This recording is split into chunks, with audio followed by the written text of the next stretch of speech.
Hi, how are you? My name is Tracey Smith, and I'm National Media and Author Relations Chairperson for Go On Girl Book Club.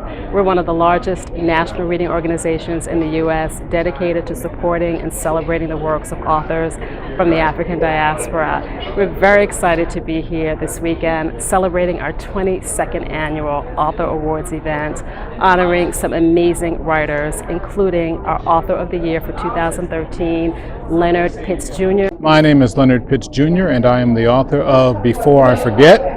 Before I Forget is the story of Moses Johnson, who is a 49-year-old man who, within the span of about 10 days, gets hit with three what I call hammer blows in his life. The first is that his son is arrested for having taken part in a robbery that led to a murder.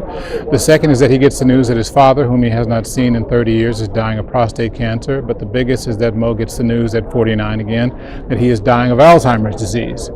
So the bulk of the book is about him trying to get straight these two relationships. He's not been a good father to his son, and as I said, he's been estranged from his own father.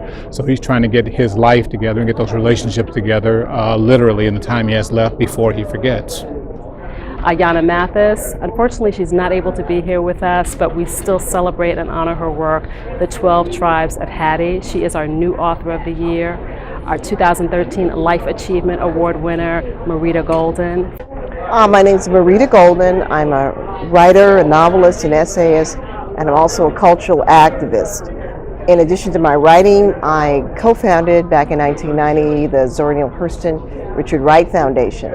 And for the last 24 years, we have been essentially honoring, mentoring, and developing Black writers through the writing workshops we offer and through the awards we offer. One of our major awards is the Legacy Award, which is, I guess, equivalent to the Black Pulitzers, which is what one of the winners called it, where annually we honor the best published Black writers from all over the world in fiction, poetry, and nonfiction.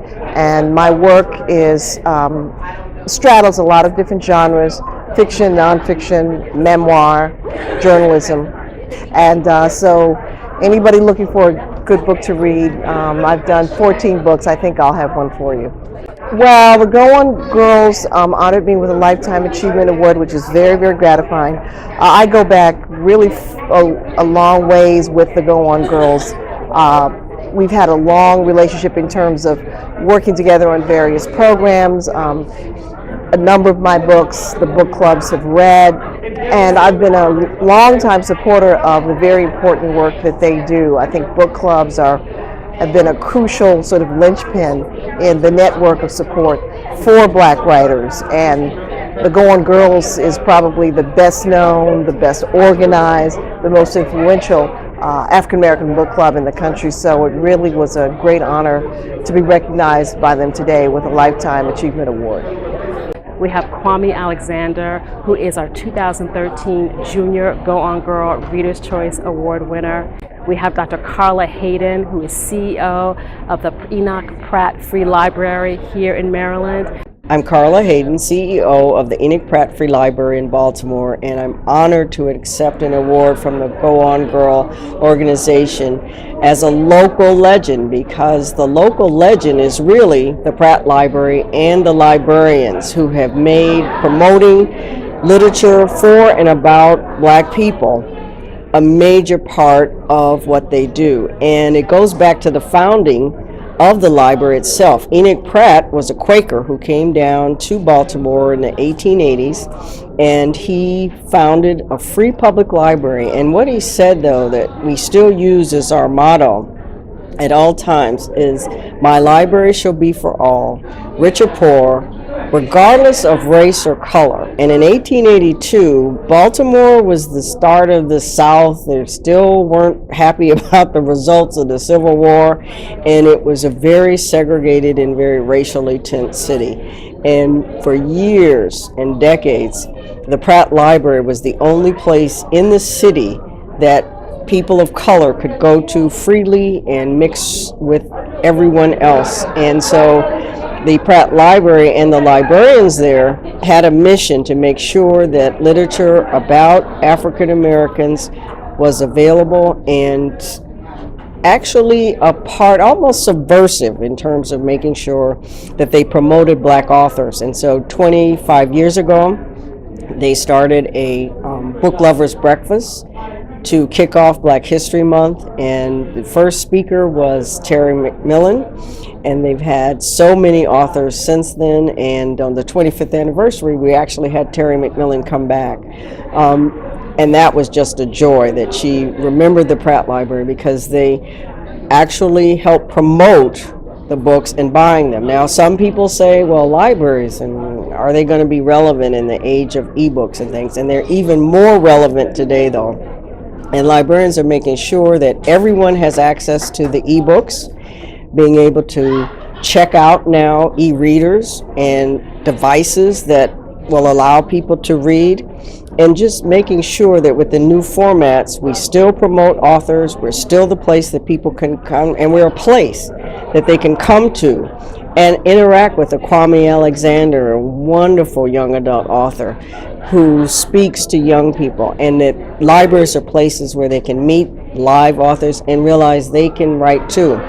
So we're proud to be part of this celebration, and we hope to make sure that the motto on the wonderful bag, "Booking It in Baltimore," carries on throughout the year. And we have Tahira Abdulrahman, who is a new literary talent that we are so proud to have discovered through our unpublished writer program. My name is Tahira Abdulrahman. The name of the story is Of Castles and Kings, and at heart it's a story of redemption. It's about a violent man. The protagonist, his name is Paul, and he is a gangster, a crime boss in Prohibition-era Harlem, New York.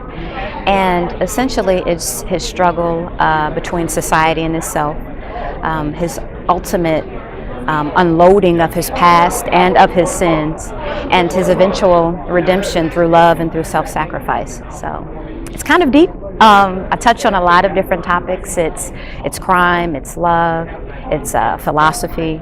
A lot of things go into this book, but at heart it's just a very good story that I think anyone who picks it up will be able to get something good from it. Very happy to be here tonight. We have over almost 300 people coming here tonight. We look forward to honoring everyone. Good food, good reading, good work. We've got the book look coming. We have ALBC.com here covering the event. We've got Mahogany Books, who is our official bookseller for Go On Girl Book Club. We appreciate all of your support. We welcome you, and we look forward to a good time.